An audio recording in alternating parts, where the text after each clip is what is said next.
ये वीडियो सिर्फ आपके लिए है, आप इसको शेयर ज़रूर करें। जिस तरह से पिछले कई सालों से ऑब्ज़र्व किया जा रहा है, एमआईएम पार्टी जो हैदराबाद से शुरू हुई थी, काफ़ी सालों से वो चर्चे में चल रही है। अभी के समय में ऐसा ट्रेंडिंग में चल रहा है, इतने चर्चे किसी भी पार्टी के नहीं हैं, क्योंकि इस सब का रीज़न ये है कि बहुत कम समय में बहुत ज़्यादा लोगों के दिलों पे कब्ज़ा किया हुआ है। उसका रीज़न यही है कि भाई उन्होंने काम करके दिखाया है।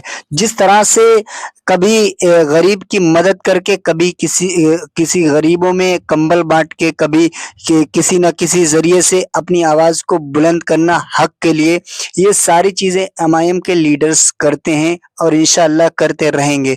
तो इसी तरह से हैदराबाद से लेकर उसके बाद बिहार में पार्टी गए, उसके बाद महाराष्ट्र में आपने देखा है कि क्या इलेक्शन हुआ है।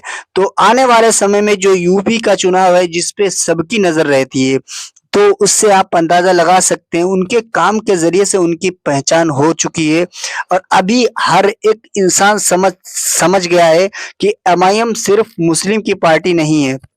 वो इंसानियत की पार्टी है, वो किसी पार्टिकुलर मज़हब, पार्टिकुलर इंसान, पार्टिकुलर टॉपिक को लेकर के बात नहीं करती है।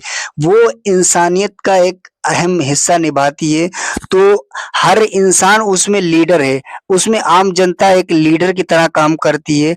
हर एक आम इंसान उससे जुड़ा हुआ है, लोगों के दिलों पे राज करने का नाम एमआईएम है।